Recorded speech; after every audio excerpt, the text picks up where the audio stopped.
100 سال پہلے علامہ حالی نے ایک نظم لکھی تھی، نعت۔ اس میں انہوں نے کہا تھا وہ نبیوں میں رحمت لقب پانے والا۔ چنانچہ اللہ تعالیٰ نے قرآن مجید میں ارشاد فرمایا ہے وَمَا أَرْسَلْنَاكَ إِلَّا رَحْمَةً لِّلْعَالَمِينَ،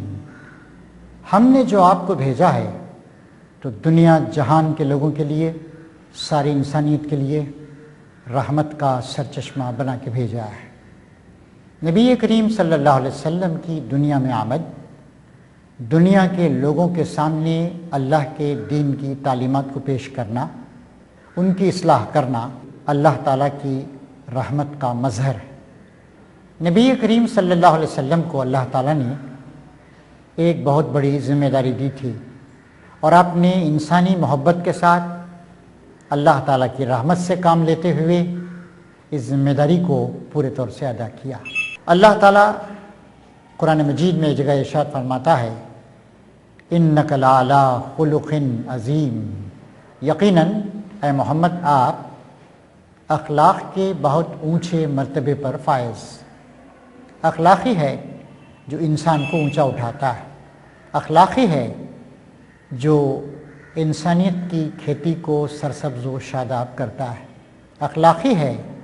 جو انسانی زندگی میں محبت، معصومیت، شرافت اور انسانیت پیدا کرتا ہے۔ چنانچہ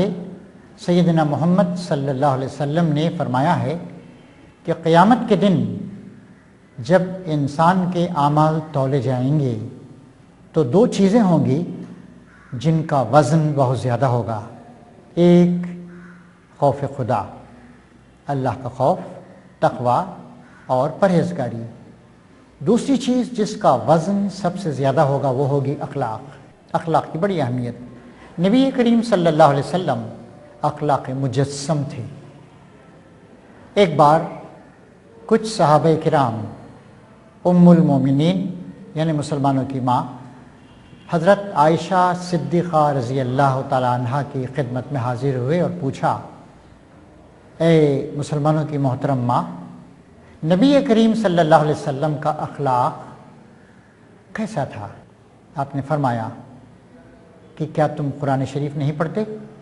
انہوں نے کہا ہاں پڑھتے تو ہیں۔ حضرت عائشہ صدیقہ نے بتایا کانا خلقہ القرآن، ان کا اخلاق، محمد صلی اللہ علیہ وسلم کا اخلاق سراسر قرآن کی روشنی میں تھا۔ قرآن جس طریقے کے انسان کو بنانا چاہتا ہے،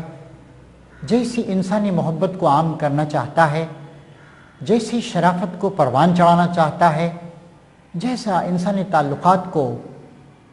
بھلائی کی بنیاد پر، رحمت کی بنیاد پر، مرسی کی بنیاد پر استوار کرنا چاہتا ہے، اس کا اگر سب سے بہتر نمونہ کسی کی زندگی میں ملتا ہے تو وہ سیدنا محمد صلی اللہ علیہ وسلم کی زندگی۔ یہ اس وقت کا ذکر ہے جب آپ نبی نہیں بنائے گئے تھے، تقریباً 30-35 سال کے آپ تھے۔ حضرت زید بن حارثہ رضی اللہ تعالیٰ عنہ، جن کو کچھ لوگ ایک قبیلے سے پکڑ کر لا کر غلام بنا کر جنہیں بیچ دیا گیا تھا، وہ نبی کریم صلی اللہ علیہ وسلم کے پاس ہی رہ رہے تھے۔ حضور کا رویہ ان کے ساتھ اتنا درد مندانہ، اتنا ہمدردانہ، اتنا محبت بھرا تھا کہ حضور بھی ان سے محبت کرتے تھے اور حضرت زید بھی حضور سے بہت زیادہ محبت کیا کرتے تھے۔ جب زید بن حارثہ کے والد حارثہ کو معلوم ہوا کہ ان کا بچہ جسے کچھ لوگوں نے پکڑ کر غلام بنا کر بیچ دیا تھا، وہ مکے کے ایک نہایت ہی شریف النفس انسان حضرت محمد کے گھر میں رہ رہا ہے، تو اپنے بھائی کو لے کر حضرت محمد صلی اللہ علیہ وسلم کی خدمت میں مکہ معظمہ میں حاضر ہوئے اور کہا محمد، ہمیں معلوم ہوا ہے کہ آپ قریش کے ایک نہایت ہی شریف النفس انسان، ہمارے علم میں یہ بات بھی آئی ہے کہ ہمارا بچہ زید وہ کسی طریقے سے آپ کے یہاں پہنچ گیا ہے اور آپ کے گھر میں غلامی کی زندگی گزار رہا ہے۔ ہم ایک معزز قبیلے سے تعلق رکھتے ہیں اور ہمیں اپنے بچے کی زندگی اور اس کی آزادی بہت عزیز۔ آپ کی بڑی مہربانی ہوگی اگر آپ ہمارے بچے کو ہمارے سپرد کر دیں، اور اس کے لیے آپ جو قیمت بھی ہم سے طلب کریں گے وہ قیمت ہم آپ کو دینے کے لیے تیار ہیں۔ حضرت محمد صلی اللہ علیہ وسلم نے کہا میں ایسے کرتا ہوں کہ زید کو بلاتا ہوں، اور اگر زید آپ کے ساتھ جانا چاہے تو مجھے کسی رقم اور کسی معاوضے کی ضرورت نہیں، اور اگر وہ میرے ساتھ رہنا چاہے تو میں ایسا آدمی نہیں ہوں کہ کوئی میرے ساتھ رہنا چاہے اور میں اسے اپنے سے الگ کر دوں۔ چنانچہ حضور نے حضرت زید کو بلایا۔ زید جانتے ہو یہ کون صاحب ہیں؟ کہا کہ ہاں یا محمد میں جانتا ہوں، یہ میرے ابا حارثہ ہیں۔ اور انہیں جانتے ہو جو دوسرے صاحب ان کے ساتھ ہیں؟ جی ہاں یہ میرے چچا ہیں۔ زید یہ تمہارے باپ اور تمہارے چچا دونوں آئے ہیں، اور یہ درخواست لے کر آئے ہیں کہ تمہیں ان کے ساتھ جانے دیا جائے۔ اگر تم ان کے ساتھ جانا چاہو، اپنے قبیلے میں واپسی کو پسند کرتے ہو تو تم ان کے ساتھ جا سکتے ہو، اور اگر نہیں تم میرے ساتھ رہنا چاہو تو اس کی بھی تمہیں اجازت۔ تو حضرت زید کے والد و چچا نے کہا یہ تو شرافت سے بھی زیادہ اونچی بات کہ آپ ہمارے بچے کو اس بات کی اجازت دے رہے ہیں کہ اگر وہ ہمارے ساتھ جانا چاہے تو جا سکتا ہے، اور آپ کو کسی معاوضے کی بھی ضرورت نہیں۔ تو بہت اونچی بات کہ زید بیٹے چلو گے نا ہمارے ساتھ؟ انہوں نے کہا کہ نہیں ابا جان میں آپ کے ساتھ نہیں چل سکتا ہوں۔ باپ حیران ہو گیا، پوچھا زید یہ تم کیا کہہ رہے ہو؟ آزادی کی زندگی پر غلامی کی زندگی کو ترجیح دیتے ہو؟ حضرت زید نے کہا میں نے اس شخص میں وہ خوبیاں دیکھی، میں نے اس شخص کے پاس محبت کا وہ چشمہ بہتا ہوا دیکھا ہے، وہ لطف و کرم و مہربانی دیکھی ہے کہ ان کو چھوڑ کر میں دنیا میں کہیں نہیں جا سکتا ہوں۔ باپ کی آنکھوں میں آنسو آ گئے۔ ہمارا بیٹا اتنا اچھا انسان، اتنے اچھے انسان کی اس کو سرپرستی ملی ہے۔ ٹھیک ہے، کہا کہ زید کوئی بات نہیں، اگر تم یہاں خوش ہو تو ہم بھی خوش ہیں۔ اور وہ اپنے بیٹے، اپنے پیارے بیٹے زید کو حضرت محمد کے سپرد کر کے اپنے قبیلے میں واپس چلے گئے۔ انہیں اطمینان تھا کہ ہمارا بچہ دنیا کے سب سے اچھے انسان کے گھر میں رہ رہا ہے۔ حضرت محمد زید کے اس بات سے اتنے خوش ہوئے کہ آپ ان کا ہاتھ پکڑ کر خانہ کعبہ میں لے گئے اور کہا یہ زید آج سے میرا بیٹا ہے، یہ مجھ سے ورثہ پائے گا اور میں اس سے میراث پاؤں گا۔ چنانچہ اس کے بعد لوگ حضرت زید کو زید بن حارثہ کے بجائے زید بن محمد کر کے پکارنے لگے، گویا وہ نبی کریم صلی اللہ علیہ وسلم کے منہ بولے بیٹے تھے، اڈاپٹڈ سن تھے۔ لیکن بعد میں اللہ تعالیٰ کی طرف سے ایک آیت نازل ہوئی کہ لوگوں کو تم ان کے جو اصل باپ ہیں انہی کی نسبت سے بلایا کرو۔ چنانچہ اللہ تعالیٰ کا جب یہ حکم آ گیا تو پھر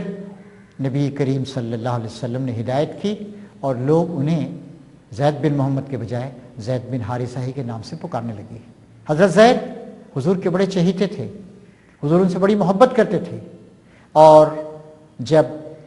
جنگ موتا میں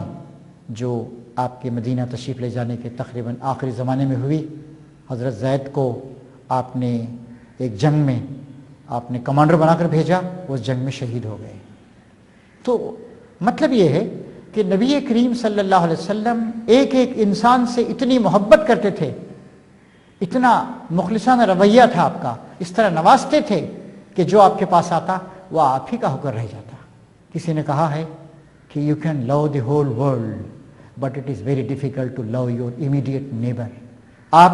ساری دنیا سے محبت کر سکتے ہیں، ساری دنیا سے محبت کے دعوے کر سکتے ہیں، لیکن اپنے پڑوسی سے محبت کرنا آپ کے لیے بہت زیادہ مشکل۔ ساری دنیا سے محبت کے دعوے یہ صرف دعوے ہی ہوتے ہیں، زبانی جمع خرچ ہوتا ہے، لیکن عملی طور پر پریکٹیکلی جب آپ کو اپنے قریب کے لوگوں اور جن لوگوں سے آپ کا روزانہ واسطہ پڑتا ہے ان سے محبت کرنی ہوتی ہے تو اس میں بڑی دقتیں ہوتی ہیں۔ نبی کریم صلی اللہ علیہ وسلم کی یہ جو محبت کاملہ تھی ساری انسانیت کے لیے، اس کا ذکر کرتے ہوئے محمد قطب کہتے ہیں۔ محمد قطب یہ ایک بہت بڑے اسلامی آتھر ہیں، یہ سید قطب شہید رحمۃ اللہ علیہ کے چھوٹے بھائی ہیں۔ سیرت کے ایک جلسے میں جو غالباً کیلیفورنیا میں سین فرانسسکو یا کہیں پہ ہوا تھا، وہاں پہ تقریر کرتے انہوں نے کہا کہ نبی کریم صلی اللہ علیہ وسلم سب سے محبت کرتے تھے، ٹوٹ کے محبت کرتے تھے، اور اتنی محبت کرتے کہ ہر صحابی یہ سمجھتا کہ رسول اللہ اگرچہ کہ سب سے محبت کرتے ہیں لیکن مجھ سے سب سے زیادہ محبت کرتے ہیں۔ کوئی ابوبکر صدیق سے پوچھتا کہ رسول اللہ کی محبت کیسی ہے تو کہتے رسول اللہ سب سے محبت کرتے ہیں، خوب محبت کرتے ہیں، لیکن مجھ سے سب سے زیادہ محبت کرتے ہیں۔ کوئی اگر حضرت عمر فاروق سے پوچھتا تو جواب دیتے کہ اللہ کے رسول سب سے محبت کرتے ہیں لیکن مجھ سے سب سے زیادہ محبت کرتے ہیں۔ تو محمد خود حضور کی اس صفت کا ذکر کرتے ہوئے کہتے ہیں کہ آپ کے قریبی لوگ، آپ کے ماں باپ، آپ کے بھائی بہن، آپ کے رشتہ دار، آپ کے پڑوسی، آپ کے دوست احباب، سب یہ محسوس کریں کہ یہ شخص سب سے محبت کرتا ہے لیکن مجھ سے سب سے زیادہ محبت کرتا ہے۔ بڑا مشکل کام، بڑا مشکل مقام۔ چنانچہ وہ کہتے ہیں کہ آپ آج سے طے کر لیجئے کہ ہم نبی کریم صلی اللہ علیہ وسلم کی اس صفت کو اپنے اندر پیدا کرنے کی کوشش کریں گے۔ چھوڑیے دور کے لوگوں کو، آپ کے رشتہ دار، آپ کے قریب رہنے والے لوگ، یعنی آپ کی بیوی، آپ کے بچے، آپ کے ماں باپ، آپ کے بھائی، ان میں سے ہر شخص یہ کہے کہ یہ سب سے محبت کرتے ہیں، بڑی محبت کرنے والی شخصیت ہے لیکن مجھ سے سب سے زیادہ محبت کرتے ہیں۔ کتنا مشکل ہے کام۔ تو نبی کریم صلی اللہ علیہ وسلم آپ رحمت مجسم تھے، ساری انسانیت سے آپ نے محبت کی، آپ نے انسانیت کے مرتبے کو اونچا اٹھایا۔ آپ نے کہا خیر الناس من ینفع الناس، سب سے اچھا انسان وہ ہے جو انسانوں کو فائدہ پہنچائے۔ آپ رات کی تنہائیوں میں جب تہجد کی نماز کے لیے اپنے رب کے حضور کھڑے ہو کر مناجات کرنے کے لیے، عبادت کرنے کے لیے، سجدہ گزاریاں کرنے کے لیے، رونے کے لیے، گڑ گڑانے کے لیے کھڑے ہوتے، اس وقت آپ آسمان کی طرف ایک نگاہ ڈالتے ہو، کہتے اللہم انی اشہد ان العباد کلہم اخوہ، اے اللہ میں اس بات کی گواہی دیتا ہوں کہ سارے تیرے بندے آپس میں بھائی بھائی ہیں۔ آخر ذرا سوچئے، نبی کریم صلی اللہ علیہ وسلم کوئی پبلک میٹنگ میں نہیں، کسی ٹی وی کے اسٹیشن پہ نہیں، کسی کیمرے کے سامنے نہیں، رات کی تنہائی میں تہجد کی نماز پڑھنے کے لیے اپنے رب کے حضور کھڑے ہونے کے لیے اٹھتے ہیں اور آسمان کی طرف نگاہ اٹھا کے کہتے ہیں اللہم انی اشہد ان العباد کلہم اخوہ، اے میرے رب، میرے پروردگار، میں اس بات کی گواہی دیتا ہوں کہ تیرے سارے بندے آپس میں بھائی بھائی ہیں۔ سچی بات ہے کہ سارے انسان خدا کے بندے ہیں، سارے انسان ایک ماں باپ کی اولاد ہیں، سارے انسان آپس میں بھائی بھائی ہیں، ہم سب کا خون ایک ہی ہے، ہماری زبانیں الگ ہیں، ہماری صورتیں الگ ہیں، ہمارے علاقے الگ ہیں، لیکن بنیادی طور پر بیسیکلی ہم سب کے سب خدا کے بندے اور آپس میں انسان ہیں۔ ہم مسلمان ہو سکتے ہیں، ہم ہندو ہو سکتے ہیں، ہم سکھ اور عیسائی ہو سکتے ہیں، ہم بدھسٹ اور جین ہو سکتے ہیں، ہم یہاں تک کہ خدا کو ماننے والے اور نہیں ماننے والے ہو سکتے ہیں، لیکن ان سب کے باوجود سچی بات یہ ہے کہ ہم سب ایک خدا کے بندے ہیں اور ایک ماں باپ کی اولاد۔ تو نبی کریم صلی اللہ علیہ وسلم نے اس دور میں ہی جب کہ آپ نبی نہیں بنائے گئے تھے، اس طرح کی بنیاد ڈالی، انسانیت کی بنیاد، کہ سب سے محبت کی جائے۔ اسی طریقے سے نبی کریم صلی اللہ علیہ وسلم کا جو زمانہ تھا بڑا وحشیانہ زمانہ تھا، بڑا ظالمانہ زمانہ تھا، اور اس زمانے میں آپ نے ایک معاہدہ کیا جس کا نام تھا حلف الفضول، یعنی فضیلت والا۔ اس معاہدے میں کچھ باتیں طے کی گئی تھی۔ ایک بات یہ تھی کہ ہم مکے اور اس کے آس پاس کے علاقے سے بے امنی کو، قتل و خون کو دور کریں گے۔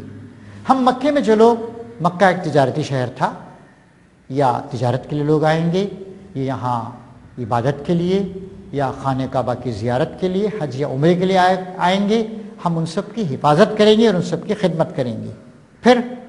اس میں یہ بات بھی طے کی گئی تھی کہ ہم غریبوں کی مدد کریں گے، اور یہ بھی طے کیا گیا تھا، یہ ایک پازیٹیو بات تھی کہ ہم مکے میں کسی ظالم کو رہنے نہیں دیں گے، مکے سے ہم ظلم کا خاتمہ کریں گے اور کسی ظالم کو یہاں پر رہنے نہیں دیں گے، یہاں سے اس کو ہٹانے کی کوشش کریں گے۔ اسی طریقے سے ان باتوں پر آپ نے اس وقت بھی عمل کیا اور اس کے لیے سینہ سپر رہے۔ بعد میں بھی جب کہ آپ مدینہ منورہ تشریف لے گئے، آپ نے کہا وہ بڑا اچھا معاہدہ تھا، اور اس معاہدے کے بدلے میں کوئی شخص آج مجھے اگر 100 سرخ اونٹ دے تب بھی میں اس معاہدے کو کینسل کرنے کے لیے، منسوخ کرنے کے لیے تیار نہیں ہوں۔ اور آپ نے مدینے میں بھی کہا جب مکے کے لوگوں نے آپ کے ساتھ دشمنی کی، آپ کے ساتھیوں کو ستایا، آپ کو مکے سے ہجرت کرنے پہ مجبور کیا، مدینے میں جا کر آپ کو پناہ لینی پڑی، مدینے میں بھی آپ کو چین سے بیٹھنے نہیں دیا، کبھی جنگ بدر کی آگ بھڑکائی، کبھی جنگ احد کا مارکا کھڑا کیا، کبھی جنگ احزاب میں 10-12 ہزار کے ایک بہت بڑے لشکر جرار کو لے کر مدینے کا چاروں طرف سے محاصرہ کر لیا، اور ہر وقت اس بات کی کوشش کی کہ اسلام کو بدنام کریں، نبی کریم صلی اللہ علیہ وسلم کے اخلاق و کردار پہ چھینٹے اڑائیں اور آپ کے پیغام کی نفی کریں، اس کا مذاق اڑائیں، ہر طریقے سے آپ کے ساتھ دشمنی کریں۔ اس وقت بھی حضور نے کہا آج بھی اگر کوئی شخص، مکے کا کوئی انسان یا کہیں کا کوئی انسان ان باتوں پر مجھ سے معاہدہ کرنے کی بات کرے کہ ہم ظلم کا خاتمہ کریں گے، ہم غریبوں کی مدد کریں گے، ہم کسی ظالم کو اپنی بستی میں رہنے نہیں دیں گے، اور ہم ہر مظلوم، ہر غریب انسان کی حفاظت کریں گے، تو میں آج بھی یہ معاہدہ کرنے کے لیے تیار ہوں۔ اس طریقے سے نبی کریم صلی اللہ علیہ وسلم کا جو پیغام تھا وہ امن کا، انسانیت دوستی کا، شرافت کا اور محبت کا پیغام تھا۔ وہ سچی بات یہ ہے کہ اسلام کی اسپرٹ اور اسلام کی روح ہی یہی ہے۔ اسلام کے معنی ہوتے ہیں، سلم سے بنا ہے لفظ، یعنی امن۔ اسلام کے ایک دوسرے معنی ہوتے ہیں کہ فرما برداری، یعنی سرنڈر کر دینا، یعنی مطلب یہ ہے کہ اگر ہم ساری کائنات کے ساتھ امن و امان کے ساتھ رہنا چاہتے ہیں، اپنے خالق و مالک اللہ تعالیٰ کے ساتھ امن و امان کے ساتھ رہنا چاہتے ہیں، اپنے ماحول انوائرمنٹ کے ساتھ امن و امان کے ساتھ رہنا چاہتے ہیں، سارے انسانی بھائیوں کے ساتھ امن و امان کے ساتھ رہنا چاہتے ہیں، تو اس کا راستہ اسلام۔ اسلام میں ہوتا کیا ہے؟ اسلام میں آدمی اللہ تعالیٰ کے سپرد کر دیتا ہے اپنے آپ کو، وہ میرا خدا ہے، میں اس کا بندہ ہوں، وہ رب العالمین ہے، میں اس کی اطاعت کروں گا، اور سارے انسانوں کو وہ اپنا بھائی سمجھتا ہے۔ اسی لیے جب بھی ایک مسلمان دوسرے مسلمان سے ملتا ہے تو کہتا ہے السلام علیکم، یعنی آپ پہ سلامتی ہو، اور پھر یہاں پہ پلورل یعنی جمع کا صیغہ استعمال کیا گیا ہے، یعنی صرف آپ ایک صاحب پر سلامتی ہو نہیں، بلکہ آپ کے جو متعلقین ہیں، گھر کے لوگ ہیں، رشتہ دار ہیں، جو بھی آپ کے متعلق لوگ ہیں، ان سب پر سلامتی ہو۔ اسی طریقے سے نماز کتنی اہم چیز، 5 بار دن میں ایک مومن کو اللہ کے حضور اس کے دربار میں حاضر ہونا پڑتا ہے، وہاں پہ وہ کھڑا ہوتا ہے نظریں جھکا کر، وہاں پر اپنے تمام مسلم بھائیوں کے ساتھ ایک صف بنا کے کھڑا ہوتا ہے، اور وہاں پر وہ خدا کے آگے جھکتا ہے، راز و نیاز کرتا ہے، اپنی ضروریات اس کے سامنے رکھتا ہے، اپنی زندگی کا جائزہ لیتا ہے، اور اپنے وعدوں کو دہراتا ہے، بندگی کے وعدے کو، فرما برداری کے وعدے کو، امن و انسانیت و شرافت کے وعدے کو، اور جب نماز ختم کر کے وہ باہر آتا ہے تو کہتا ہے السلام علیکم ورحمۃ اللہ، السلام علیکم ورحمۃ اللہ، دائیں بائیں دونوں طرف اپنے چہرے کو پھرا کے کہتا ہے اے اس طرف رہنے والے سارے انسانی بھائیوں، اے انسانی سماج کے بھائیوں، آپ سب پر اللہ کی طرف سے سلامتی اور اللہ تعالیٰ کی طرف سے رحمت ہو۔ ایسے ہی پھر بائیں طرف وہ گھومتا ہے کہ جہاں تک میری آواز جائے، جہاں تک میری نگاہوں کی پہنچ ہو، جہاں تک میری یہ دعا کی رسائی ہو، وہاں تک سب کے لیے امن و سلامتی کا پیغام لے کر آتا ہے۔ یہ نبی کریم صلی اللہ علیہ وسلم کا بہت بڑا کنٹریبیوشن ہے انسانیت کے لیے۔ اس سے پہلے دنیا جنگوں کی بھٹی میں تڑپ رہی تھی، انسان کا قاتل بنا ہوا تھا، بچیوں کے ساتھ ظلم کیا جاتا تھا، عورتوں کا کوئی حق نہیں تھا، غلاموں کو جانوروں سے زیادہ بدتر سمجھا جاتا تھا۔ آپ نے آنے کے بعد ان سب کے حقوق کو متعین کیا، آپ نے بتایا کہ تم سب خدا کے بندے ہو، اور تمہاری کامیابی کا راز اس میں ہے کہ تم انسانیت کے ساتھ، محبت کے ساتھ، سارے انسانوں سے محبت کر کے، سب کے ساتھ اچھا سلوک کر کے تم دنیا میں زندگی گزارو۔ تو میں امید رکھتا ہوں کہ آج آپ کی خدمت میں جو باتیں پیش کی گئی ہیں نبی کریم صلی اللہ علیہ وسلم کی رحمت کاملہ کے سلسلے میں، آپ کی رحمت مجسم ہونے کے سلسلے میں، اس کو آپ اپنے سامنے رکھیں گے، اور آج سے آپ طے کریں گے کہ ہم جو مسلمان ہونے کا دعویٰ کرتے ہیں، ہم بھی اپنے آپ کے لیے، اپنے گھر بار کے لیے، اپنے پڑوس کے لیے، اپنے اس دیش ہندوستان کے لیے اور ساری انسانیت کے لیے ہم رحمت بن جائیں گے، محبت بن جائیں گے، اور انسانیت کا روشن چراغ بن جائیں گے۔